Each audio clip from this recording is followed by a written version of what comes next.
Hello everyone and welcome to exam bar. दोस्तों, आज मैं आपके लिए पॉलिटी से एक बेहद इंपॉर्टेंट टॉपिक लेकर आया हूं, दैट इज भारतीय संविधान की अनुसूचियां। दोस्तों, ये इतना इंपॉर्टेंट टॉपिक है, यहां से लगभग हर दूसरे तीसरे एग्जाम में क्वेश्चंस पूछ लिए जाते हैं। तो आज हम लोग अनुसूचियों से रिलेटेड जितने भी फैक्ट्स बनते हैं और यहां से जितने भी इंपॉर्टेंट क्वेश्चंस बनते हैं उन सब को हम लोग डिस्कस करेंगे।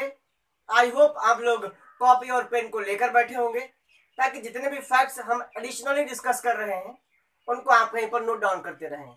तो चलिए दोस्तों, शुरू करते हैं आज का टॉपिक, भारतीय संविधान की अनुसूचियां। दोस्तों, भारतीय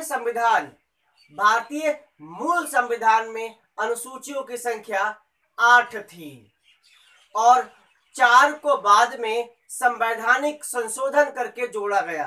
तो कुल मिला के एट प्रेजेंट भारतीय संविधान में अनुसूचियों की संख्या होती है 12। और इसीलिए मैंने यहां पर लिखा है 8 + 4। कहने का मतलब 8 मूल संविधान में थी और 4 को बाद में संवैधानिक संशोधन के द्वारा जोड़ा गया।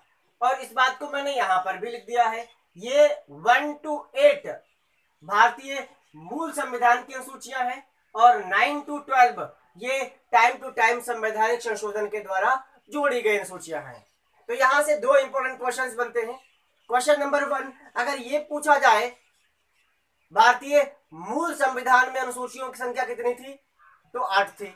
और अगर ये पूछा जाए एट प्रेजेंट भारतीय संविधान में अनुसूचियों की संख्या कितनी है, तो 12 है। तो दोनों ही फैक्ट्स को आप याद रखिएगा दोस्तों। और अब बात करते हैं कि करके सारी अनुसूचियों की। दोस्तों, अनुसूची नंबर 1 भारत से शुरू होती है।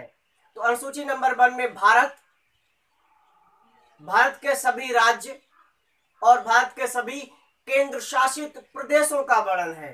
कहने का मतलब पूरे भारतीय भूभाग का वर्णन है। भारत के राज्य, केंद्र शासित प्रदेश, सबका वर्णन है अनुसूची नंबर 1 में। दोस्तों, एट प्रेजेंट भारत में राज्यों की संख्या है 28 और यूनियन टेरिटरी केंद्र शासित प्रदेशों की संख्या है 8। इस बात को भी आप याद रखिएगा। राज्यों की संख्या कितनी है, 28, और केंद्र शासित प्रदेशों की संख्या कितनी है, 8। और इस बात को मैंने यहां पर लिख दिया है 28 + 8। इस बात को आप ध्यान रखिएगा। दोस्तों, अनुसूची नंबर 2 द्वितीय अनुसूची क्या कहती है। दूसरी अनुसूची में भारत के जितने भी उच्च पदाधिकारी हैं, राष्ट्रपति हुआ, उपराष्ट्रपति हुआ, गवर्नर हुए, लोकसभा का स्पीकर हुआ, राज्यसभा का अध्यक्ष हुआ, सुप्रीम कोर्ट के जस्टिस और चीफ जस्टिस हुए, हाई कोर्ट के जस्टिस और चीफ जस्टिस हुए, कैग हुआ, इन जैसे उच्च पदाधिकारियों के वेतन और भत्ते का वर्णन है अनुसूची नंबर 2 में। आई थिंक दोस्तों बात समझ में आ गई होगी। अनुसूची नंबर 3 में जो उच्च पदाधिकारी अपने पद को ग्रहण करने से पूर्व शपथ लेते हैं, उस शपथ का वर्णन है अनुसूची नंबर 3 में। राष्ट्रपति शपथ लेगा, शपथ कौन दिलाएगा, चीफ जस्टिस को शपथ कौन दिलाएगा, तो ये सारी बातों का वर्णन जो शपथ से संबंधित है उनका वर्णन है अनुसूची नंबर 3 में। तो कहने का मतलब पहले आप वेतन भत्ते ले लो, पहले वेतन, उसके बाद में आप शपथ लीजिए। तो देखो कितनी अच्छी बात है, पहले पैसा, पहले उसके बाद में शपथ। दोस्तों, अनुसूची नंबर 4 पे चलते हैं। अनुसूची नंबर 4 में राज्य और केंद्र शासित प्रदेशों का राज्यसभा में प्रतिनिधित्व है। तो कहने का मतलब राज्यसभा में राज्यों और केंद्र शासित प्रदेशों से कितने सदस्य चुनकर जाएंगे, कितने सदस्य निर्वाचित होकर जाएंगे, ये वर्णन है अनुसूची नंबर 4 में। दोस्तों, यहां पर लिखा है केंद्र शासित प्रदेश। 2 केंद्र शासित प्रदेश ऐसे हैं, दिल्ली और पुदुचेरी। यहां से मेंबर चुनकर राज्यसभा में जाते हैं। तो अनुसूची नंबर 4 ये कहती है कि किस राज्य और दिल्ली के साथ पुदुचेरी, इन 2 केंद्र शासित प्रदेशों में से कितने मेंबर चुन के राज्यसभा में जाएंगे, ये बात करती है अनुसूची नंबर 4। और इसीलिए इसको शॉर्टकट में बोल दिया गया, राज्य और केंद्र शासित प्रदेशों का राज्यसभा में प्रतिनिधित्व का वर्णन है अनुसूची नंबर 4 में। दोस्तों अनुसूची नंबर 5 डील करती है एससी और एसटी से। अनुसूची नंबर 5 में एससी और एसटी, अनुसूचित जाति और अनुसूचित जनजातियों से संबंधित प्रावधान किए गए हैं, इनको सिक्योरिटी प्रदान की गई है। और अनुसूची नंबर 6 में क्या किया गया है, यहां से अनुसूचित जाति हटा दीजिए, बचा क्या, अनुसूचित जनजाति। तो असम, मेघालय, त्रिपुरा, मिजोरम, जो पूर्वी राज्य हैं, असम, मेघालय, त्रिपुरा और मिजोरम, इन 4 राज्यों में रहने वाली शेड्यूल्ड ट्राइब्स, अनुसूचित जनजातियों का वर्णन किया गया है, उनको सुरक्षा प्रदान की गई है। तो आप इन 4 राज्यों को एएम और टीएम से भी याद रख सकते हैं, am TM, am TM, am TM, इससे भी आप इन बात को याद रख सकते हैं। A for Assam, M for Meghalaya, T for Tripura और एम फॉर फिर से मिजोरम। तो आप इतनी बात को एएम टीएम से याद रख सकते हैं। दोस्तों चलते हैं सूची नंबर 7 पर। दोस्तों अनुसूची नंबर 7 में केंद्र और राज्य में शक्तियों का विभाजन है, ताकि केंद्र और राज्य का कभी भी किसी मुद्दे पर टकराव ना हो। तो शक्तियों का विभाजन करते टाइम पर 7वीं अनुसूची में 3 सूचियां बना दी गई। वो सूचियां बनी संघ सूची, राज्य सूची और समवर्ती सूची। दोस्तों सूचियों का यह प्रावधान संविधान में ऑस्ट्रेलिया से लिया गया है। किससे लिया गया है? ऑस्ट्रेलिया से। तो अब क्या हुआ, जो मूल संविधान था उसमें संघ सूची में 97 सब्जेक्ट थे, अब 98 है। राज्य सूची में 66 थे, अब 59 है। समवर्ती सूची में 47 थे, अब 52 है। दोस्तों संघ सूची वह सूची है और इसमें लिखित जितने भी सब्जेक्ट हैं उन पे कानून सेंटर संघ बनाएगा, और राज्य सूची में जितने भी सब्जेक्ट लिखित है उन पे कानून राज्य बनाएगा, और समवर्ती सूची में जितने भी विषय हैं उन पर कानून संघ भी बना सकता है और राज्य भी बना सकता है। और अगर संघ और राज्य दोनों ने एक ही विषय पर कानून बना दिए हैं तो उस कंडीशन में संघ का कानून माना जाएगा, राज्य के कानून की वैल्यू वहां पर नहीं होगी। अच्छा एक बात और दोस्तों, इन सूचियों में जितने भी सब्जेक्ट वर्णित हैं उन पे तो कानून बनाने की व्यवस्था कर दी गई, क्या इनसे अलावा कोई सब्जेक्ट नहीं हो सकता? हाँ बिल्कुल हो सकता है। तो कोई ऐसा सब्जेक्ट आता है जिसका वर्णन ना संघ सूची में है, ना राज्य सूची में है और ना ही समवर्ती सूची में है, तो ऐसे विषय पर कानून संघ बनाएगा, राज्य नहीं बनाएगा। इस बात को आप ध्यान रखिएगा। तो इसको बोलते हैं अवशिष्ट शक्तियां। तो जो अलग से कानून बनाने की शक्ति है संघ की, उसको बोलते हैं संघ की अवशिष्ट शक्तियां। दोस्तों अनुसूची नंबर 8 में वर्णन है मानक भाषाओं का, और यहां से काफी इंपॉर्टेंट क्वेश्चन बनता है। क्वेश्चन क्या बनता है दोस्तों? क्वेश्चन बनता है संविधान में कितनी भाषाओं का वर्णन किया गया है? तो एट प्रेजेंट संविधान में कितनी भाषाएं हैं? 22 भाषाएं हैं। मूल संविधान में कितनी भाषाएं थी? तो मूल संविधान में 14 भाषाएं थी। कितनी भाषाएं थी? 14 भाषाएं थी। अच्छा अब 1 + 3 + 4 इसका मतलब समझ लीजिए दोस्तों एक भाषा जोड़ी गई थी 21वां संविधान संशोधन। कौन सा? 21वां संविधान संशोधन। और इस 21वें संविधान संशोधन में सिंधी भाषा को जोड़ा गया था, और उसके बाद में जब 3 भाषा जोड़ी गई थी तो 71वां संविधान संशोधन किया गया था, और इस 71वें संविधान संशोधन में कोंकणी, मणिपुरी और नेपाली कोंकणी, मणिपुरी और नेपाली 3 भाषा जोड़ी गई थी। और लास्ट में 92 92वां संविधान संशोधन जब हुआ तब इस 92वें संविधान संशोधन में 4 भाषा जोड़ी गई हैं। और यहां से अक्सर प्रश्न पूछा जाता है संविधान में अंत में कौन सी 4 भाषा जोड़ी गई।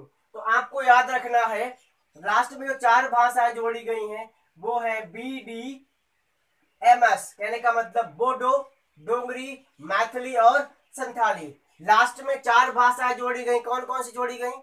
बोडो, डोगरी, मैथिली और संथाली। ये 4 भाषाएं संविधान में आखिर में जोड़ी गई हैं।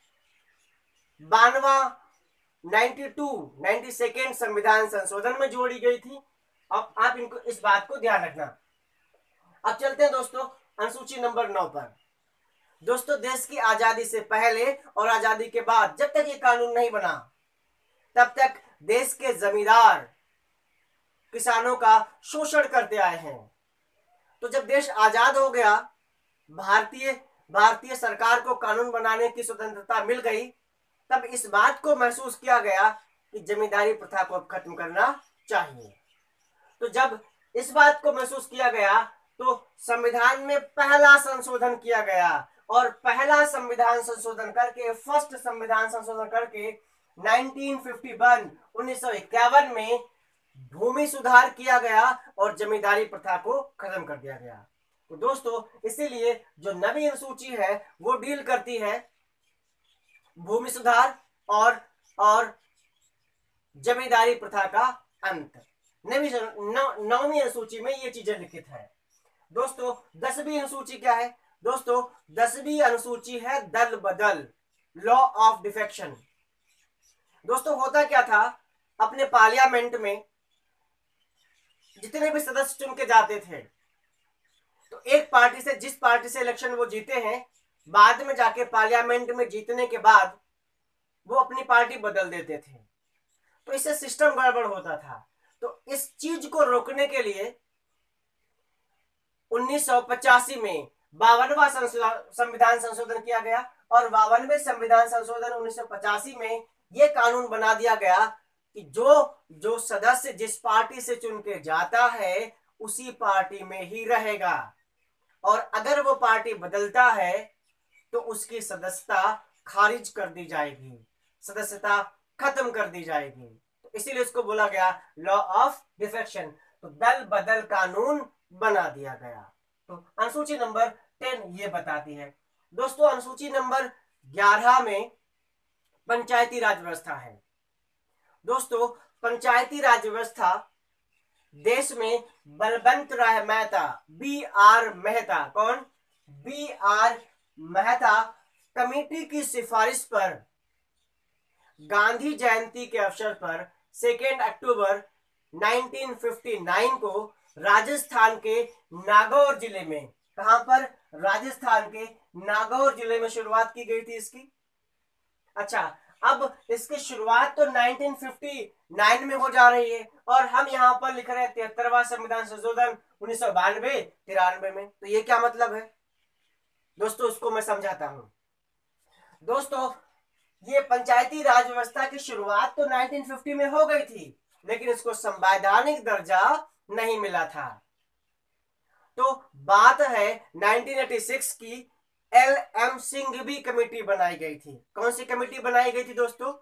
दोस्तों कमेटी बनाई गई थी LM सिंघवी। तो LM सिंघवी कमेटी ने यह सिफारिश की थी कि जो त्रिस्तरीय ग्राम पंचायत का सुझाव BR मेहता साहब ने दिया है उसको संवैधानिक दर्जा देना चाहिए। तो इसीलिए इस LM सिंघवी जो कमेटी बनी थी, इस कमेटी की सिफारिश पर इन्होंने जो त्रिस्तरीय ग्राम पंचायत का सुझाव किया था जो पहले से चल गया था, उसको 73वां संविधान संशोधन 1992-93 में करके पंचायती राज व्यवस्था को संवैधानिक दर्जा दिया था। तो 1992-93 में इस पंचायती राज व्यवस्था को संवैधानिक दर्जा दिया गया और इसका वर्णन संविधान की 11वीं अनुसूची में किया गया था। और साथ ही साथ एल.एम. सिंघवी साहब ने अपनी सिफारिशों में नगर पंचायतों के गठन का भी सुझाव दिया था, तो उनकी बात को माना गया और 74वां संविधान संशोधन साथ ही उसी टाइम पे 1992-1993 में कर दिया गया और 74वें संविधान संशोधन में जोड़ दिया गया नगर पंचायतों को। तो दोस्तों यहां से काफी इंपॉर्टेंट क्वेश्चंस बनते हैं,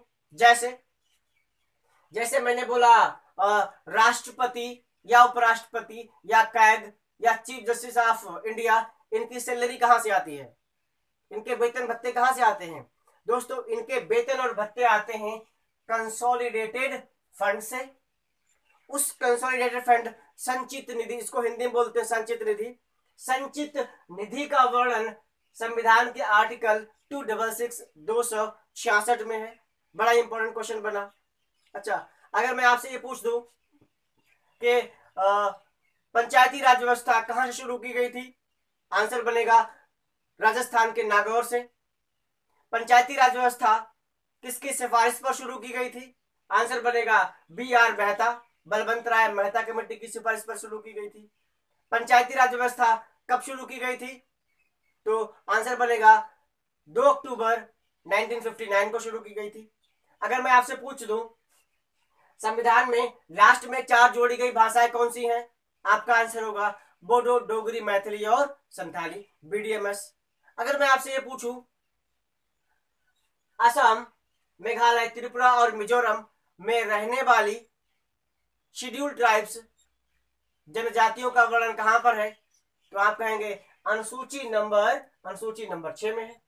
तो इस तरीके से दोस्तों ये इंपॉर्टेंट क्वेश्चंस बनते हैं अनुसूचियों से। आई थिंक दोस्तों क्लास आपको अच्छी लगी होगी, सारी बातें आपको समझ में आई होंगी, जितने भी फैक्ट्स हमने लिखे हैं वो भी आपको समझ में आए होंगे।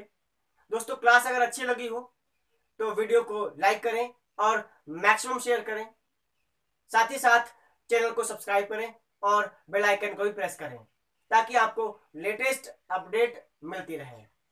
थैंक यू, जय हिंद।